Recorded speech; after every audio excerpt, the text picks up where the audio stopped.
So, okay. The Book of Disquiet by Fernando Pessoa. Yeah, what is there to say that has not been said already?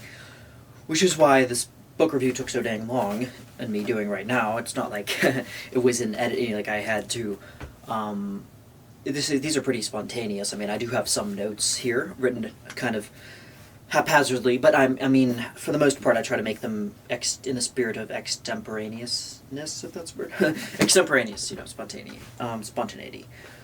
But the reason probably is because of the contents of the book are pretty, I don't want to say, write them off as morbid or grim in the same way that people write off Kafka, or as, as kind of, an easy way of writing off all these authors and being like, oh, well, they're just, they're just very, tedious. And the word tedium, I mean, the word tedium in this, like, I wanted to get a PDF version, but I couldn't find any online that I was able to kind of. I probably could have the Kindle version, but I wanted to find how many times he said that word throughout this book of Disquiet. Pessoa himself said this was the saddest book in all of Portugal. So that's kind of right from the horse's mouth, and I don't know so much about him. I'm going to be honest. I am new to the author. I have heard of him. I had this book purchased at least maybe a year ago, or it feels like a year that I bought it, and then I had it booking on my bookshelf, looking me in the eye, and I thought it was much longer than expected, but actually it's not quite long. It's not that bad. I was mistaking it for The Man Without Qualities by Robert Musil. Again, another modernist writer. That is a vast book that I had, that I thought I had on my bookshelf, but I mistook it for this, as the same book. I hadn't bought it yet, but it was this 1,200, it's like 1,300 pages, almost like 1Q84 by Haruki Murakami, which I'm in the middle of right now, and I'm trying to read that while battling work, while part-time, while also writing my own stuff. It's hard. But I made this life up for myself, so I can't complain. Anyway, but so Pessoa was, this isn't, it's not a book in a traditional sense. It doesn't have a beginning, middle, or end. It doesn't have kind of three-act kind of typical structure. It has more or less a series of seemingly quotidian kind of diary entries, right? Like the kind that they're very confessional, like maybe the kind that Rilke wrote, or the kind in Malta Louise Briggs, or the kind that but in this sense, it's another kind of he says, like, there's notes on the translation, and he was out of Lisbon, so the image of Lisbon in the city shows up a lot, and then there's an interim, kind of a gap in between from, I want to say, like 1914. A lot of these come 1914 entries, and but 1918, and then there's a gap from then until like the 20s, like the mid to late 20s. So what happened with Pessoa, I think he was traveling around, and this is kind of in his own life, not his heteronyms. Heteronyms means it basically is he actually coined that term, heteronyms. Also, I think there's another word for them called orthonyms, I think, and basically meaning, you can deduce if you know kind of rudimentary kind of Latin root words, but like the heteronym, hetero means many, so nym means name, so obviously heteronym. And then there's pseudonym too. It's like, like pseudo means false, and then, a kind of name. But he uses these names as, he has a quote in there where he talks about that, on why he uses these names. He uses them to kind of explore different aspects of his own personality. So he's got like a part of him, and I actually had his 3 different names that he went by the most time were, these 3 different ones were Alberto Ciero, I hope I'm pronouncing that right, Caeiro, Alvaro de Campos, and Ricardo Reis, I'm sorry. So, yeah. So, I heard from the grapevine that when Pessoa passed away in 1935, when at the age of 47, after complaining about a fever that he had, and he was complaining about chest pains, I don't know much more than that. I presumed it was like some form of tuberculosis or some kind of terminal, like if you have this little kind of bronchitis, kind of this kind of bronchia kind of infecting kind of thing, then it's basically going to be the death of you, the death knell for a lot of people. And I actually want to get around to Susan Sontag's illness as a metaphor, because she goes into really in depth in a really interesting way of how all these, it was kind of a cool kind of way to pass on, as according to like Lord Byron talking about as far back as saying he was actually pretty it felt kind of noble, like he felt like it was a nice popular but also kind of weirdly glamorous way to die, because it's anyway. But yeah, so tuberculosis, I'm not sure about that. I don't think Pessoa had that, but it was something a bit like that, where that he ended his life drastically short, but it wasn't that unheard of. But anyway, so they basically, after he passed away in 1935, they found three in his house in Lisbon. He was virtually unknown for most of his life. I think he published some poetry. He was known, and now he's kind of the first thing people think about, I guess, in as the voice kind of Portugal. I wish I would have stayed there more. I did pass through there when I was in Europe a couple of years ago, 3 years ago, and I was in the Lisbon airport, because it was one of the stops, I guess. It was one of the flights. It was like to Paris, and like they stopped in Lisbon, and I wish I would have planned, like kind of like I went back and around. I did pop into Spain for a little bit, but I would have went more into Portugal, because it wasn't really that far. So, but yeah, I do have. It was interesting that they found his works, and they're all stowed away in this trunk, like kind of a nondescript kind of storage thing for kind of books and manuscripts. And I don't know if they knew, like there was any reason to believe, because this is all kind of second hand stuff that I heard, but I think they found those three names of Alberto Carriero, and then Alberto de Campos and Ricardo Reyes. They found those names. They thought those names were actually him. Like for the whole entire duration of his, I think, of his writing career, those names were known, and then people presumed those people to be three different people who weren't Fernando de Pessoa. And Pessoa himself kind of was like slyly kind of like, I don't know what for sure, but he was like kind of using those to, like I said, to express different faculties of his personality. And some of them were a little bit controversial. He was able to kind of get away with provoking a little bit. And he used those, and people thought they were different people for the longest time until he passed away. And then they found all those manuscripts, and they're like, the puzzle pieces came together. So yeah, that's pretty fascinating. But he also was strangely into the occult. He was aloof, and he was quite mysterious. But he had a sense of humor. He wasn't, he had a kind of a dry, kind of droll, wry sense of humor to him. It was like kind of personal accounts of him say that he was like, he was kind of, he was a distant and aloof, but he was also like, accommodating, like he wouldn't, like he was accommodating to his guests and people. Like the second people were in his circle, like he was like, and he was into the occult, and I think in this mysticism he had all sorts of different things, and he alludes to it in the book of Disquiet. But there are other kind of sources I've heard around the web that I've heard of him having a friendship with Aleister Crowley, who is one of the kind of the first name that comes to occultism, not just in England, but or the British Isles, but just like in general, occultist kind of famous names. Aleister Crowley probably comes up as the most outspoken, kind of more like, whereas the occult is almost like explicitly necessarily esoteric and hidden, concealed.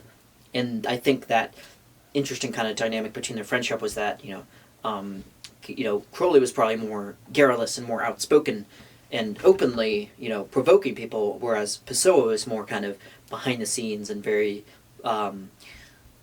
nuanced and complex, I guess, in the way he expressed himself, and he was very choosy in the way that he crafted these names as well. So, but I think there was something that both of them planned on doing where it was like a kind of an original kind of it's just a prank bro kind of thing, where I think it was Crowley who insisted on, or at least came up with the idea that they fake his own death. I think Pessoa, he was like saying like Pessoa should do it, and then I think there was a disagreement because he was like Pessoa didn't want to be all that out in the open kind of doing that, but I think it never quite fell through. But I think Crowley ended up trying to fake his own death to kind of like play with people's like the media's expectations. So yeah. So the Book of Disquiet, now we're getting to the book itself. Like I said, it's a series of diary. It's like it's taking on, or at least it's taking on the point of view of a diary writer. So, and also keeping those heteronyms in mind, it would probably be helpful to keep in, to remind oneself that these aren't entirely necessarily all of Pessoa's personal, like his most personal thoughts, like laid bare. Like it's not like, it's like the journal entries of Kafka, for example, are kind of night and day in some ways, because it's very, like Kafka was like very guarded about those very intimate feelings like he had toward writing and toward his, his loves and his romantic interest, in like his the way he wrote was very, like, his feelings were laid bare, whereas Pessoa is like he's kind of put himself up through a kind of mystical lens, and he's kind of constructed all these different versions of himself to explore those things. So he's like using that thing, and I remember kind of falling in love with the idea of literature kind of having the ability to serve as that kind of thing. Like you're, in general, like narrators and and authors like Dostoevsky is a classic example of using polyphonic literature, the Carnivalesque kind of thing, as Bakhtin, the literary critic, has talked about that and in depth. And I think but like Dostoevsky, Tolstoy too, were able to take these characters that are Chekhov as well. I'm sure all the great Russian novelists. It's not just because they're Russian, It's like it's just the same could be said of the German writers or the Portuguese, or rather Brazilian writers, or any of the South American Latin boom kind of thing. But yeah, where was I going with that? They used like Dostoevsky and Tolstoy used these characters to explore different aspects of like different opposing worldviews, and like moralistically kind of in a more immoral way, I guess. Whereas this, I think there's not much of it's more kind of ambiguous as to whether or not Pessoa himself is getting at a moral kind of hierarchy of anything. But I think with him, he's also he also says, like, there's an interesting thing he says about pessimism too. Like he's like, I am not a pessimist. I do not think that, I do not. He ardently claims that in one of these quotes. In fact, one of the quotes I was trying to look up before, but he did, he said, like, contrary to maybe popular belief, and maybe something I might have thought, is that, that even though there's a good amount of gloom and morbidity and kind of a dryness to all this kind of into the Book of Disquiet, and there's also a very like, he's not taking on like a kind of a necessarily a positively pessimistic kind of like negative nihilistic worldview. Like he's not like taking on a like life. There's no intrinsic value in life at all. But I was in the middle of addressing. I think these entries don't come back until. I think we don't have any reason to believe why these entries aren't faked either. But I think the reason was because Pessoa and his family, I think, traveled to. He was unmarried for his life, but he was like, I think, with his father, I believe. Don't quote me on that, but he was traveling to South Africa and at the time, and he got back to writing these, and like the final diary entries like kind of aligns with when he kept up with it, I think, until 1934 or 35 when he passed away. So Yeah, the last diary entry is well, there's one that says 1929, but there's one right before that says 1934. So yeah, he was throughout a good. It's like there's kind of like 1914 is like when he started this in his. I assume that's probably mid-20s, right? Or right, or is it 1912? I can't remember. But yeah,